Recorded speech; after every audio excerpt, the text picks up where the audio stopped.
What's the only other method we know?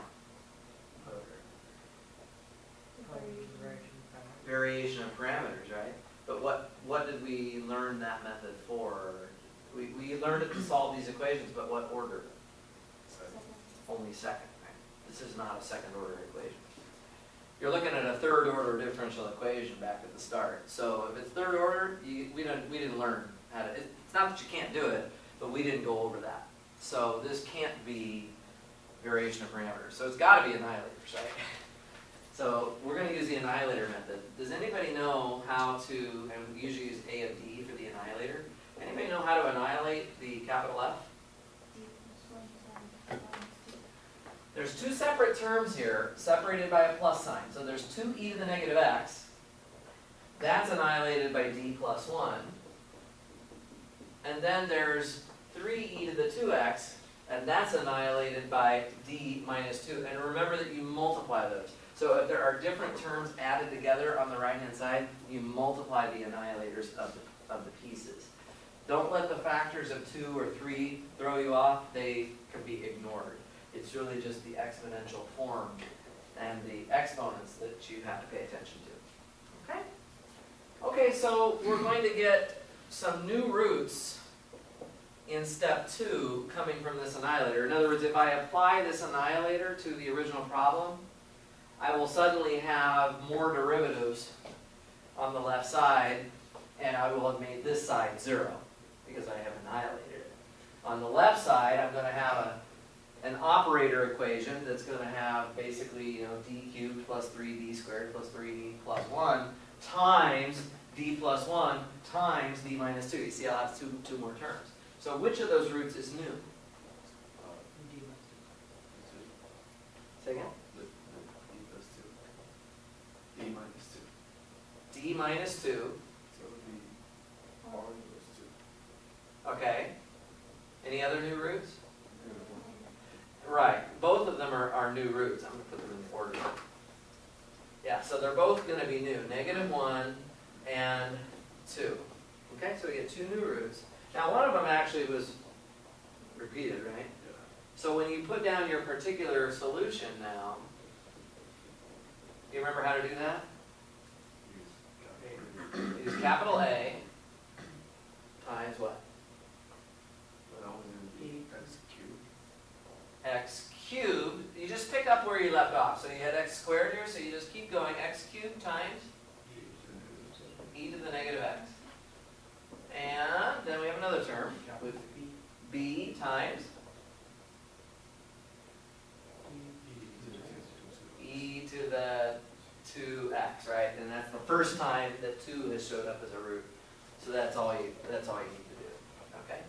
Now for your final answer for y of x is really just y sub c plus y sub p, right? You just add those two pieces together. That's step 3 really in my list, although it's not much more than just writing down the answer. Okay.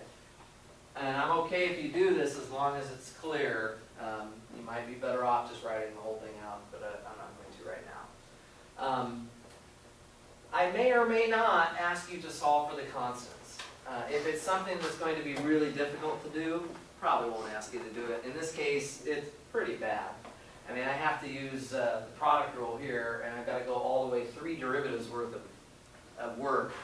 And I think probably I did it in a... Yeah, I actually did go through this whole thing. I can't believe it. And I found out what A and B were. So if you want to, you can practice it.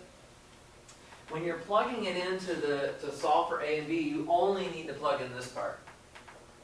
Because of course, if you plug in this part, you're going to get 0. Because this was the solution to the equals 0 homogeneous equation that you started with. So you may as well just use this one.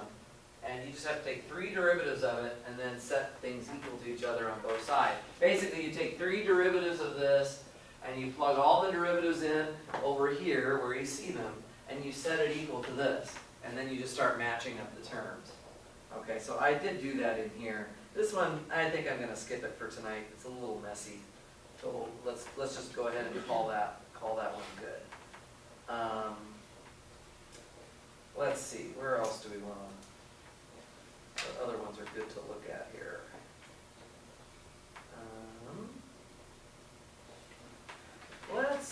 Let's actually jump to part F real quick. We'll jump all the way to the last one here.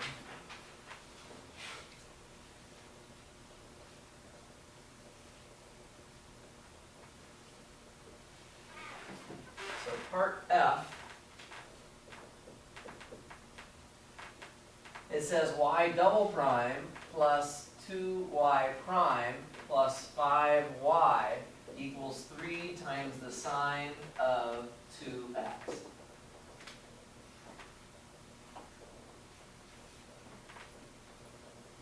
Okay?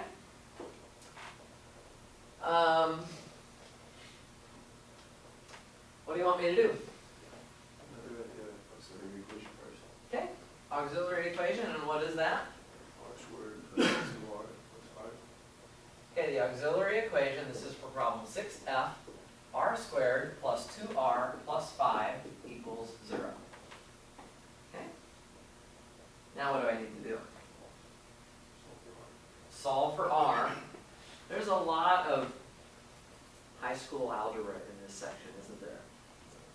You know, the second midterm, we were doing all this abstract proof writing, vector spaces, linear transformation stuff, so it felt okay that it was hard and we were, you know, struggling with it a little bit.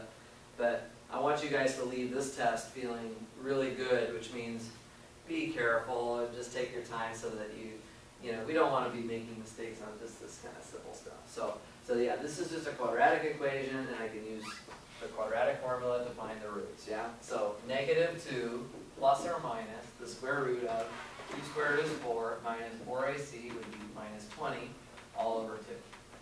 Okay? -2 divided by 2 is -1, but remember that this 2 is underneath the whole thing, so I can't just cancel like that. So over here I have radical -16, which would be what? 4i, which is then divided by 2, so it becomes 2i. So there are the roots. Make sense? Okay, so then what is my next step?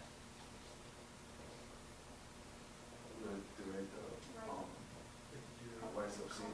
The y sub c, the complementary function. Exactly. So y sub c of x, Tracy, do you want to give it to me?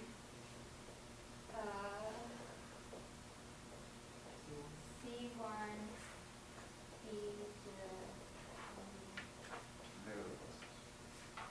to negative x cosine 2x Good. plus c2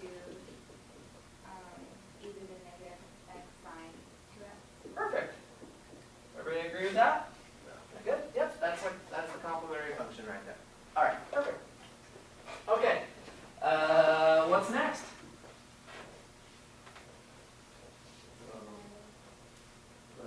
Find an annihilator. Okay, in this case, it's only a second order differential equation.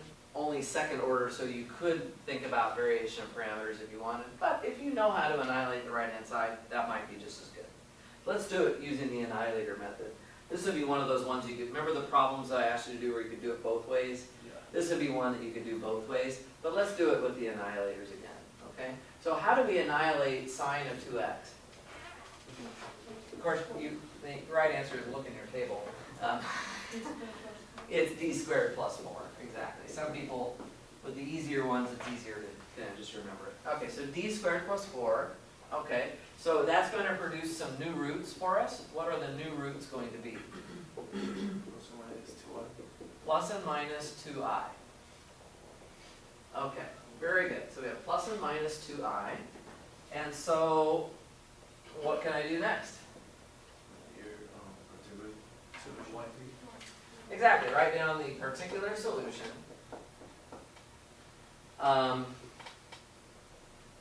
And so, in so doing, we're going to use these roots again, right? So how's the particular solution going to work? Are these roots repeated from earlier, by the way? What have you repeated? That's a good question. Is this a repeat? Is this the same numbers that we had over here? No. They're not the same, right? So this is new roots. They really are totally new. So we're not repeating anything. So what would I put here? Right, a times the cosine of 2x plus b times the sine of 2x. Okay, so does that mean that, let's see, the b is 3 and the a is 0? Don't be fooled by that. You look at this and you say, oh, do I match it up with this? The answer is no, you don't. You have to take the derivatives of this and then and plug it all in on the left side and then match it up. Okay, this time I'd like to actually do it. The reason I chose this one is I want to go through at least one example where we actually solve for a and b. Okay, so to do that I have to take the derivatives. So I'll take y prime. So y prime, if I take the derivative of this, I get negative 2a times the sine of 2x plus 2b times the cosine of 2x. Again, I'm not going to be putting a lot of pressure on you on the test in terms of your time, so please just be very careful when you're taking derivatives. Make sure your minus signs show up so you don't lose a sign error or anything like that, okay? So you can make a simple little sign error. Not only is it going to trickle down to the whole solution and make a mistake, I'm going to have a hard time following it and have to deal with trying to figure out if you did everything else right. So good for everybody if we just get it right in the first place. Okay, second derivative. What's the second derivative here? Negative 4a cosine 2x. Okay, Minus 4b sine 2x. good. Okay. So we've got our derivatives. I like to just calculate them all up front so that I can just start substituting. I'm going to plug all those things in on the left side. Okay? So let's do that. Y sub p double prime plus 2y sub p prime plus 5y sub p is negative 4a cosine 2x minus 4b sine 2x. Okay, that's the y double prime, plus 2 times y prime, which is negative 2a sine of 2x plus 2b cosine of 2x, okay, plus 5 times y of x. So that's 5 times a cosine of 2x plus b sine of 2x. So this takes a lot of work to write that all down, and we're going to set it equal to the right-hand side, which is 3 times the sine of 2x. Okay? So that's what we have. And what do you recommend I do from there? Combine like terms. What does like terms mean in this problem? A's and B's. I don't think so. Like terms. The sines, all the sine of 2x's, put all those terms together, right? Because you're going to be comparing sine of 2x with sine of 2x, and then put all of the cosine terms together. That's what I'd recommend we do. So let's do, I don't know, we'll do cosine of 2x first. So cosine of 2x, let's find out everything that's multiplied by cosine of 2x. I start off at the very left over there with negative 4a. And then on this term I have positive 4b. And then plus 5a.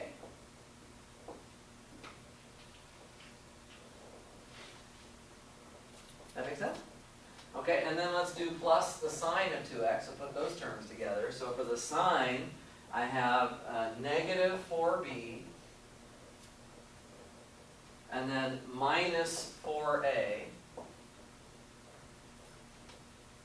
And then plus 5b. Okay? And all of that is supposed to equal 3 times the sine of 2x. So far, so good?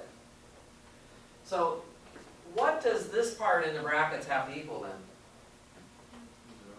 Right, there's no cosine on the right-hand side, so this is the left-hand side has to be a 0 coefficient.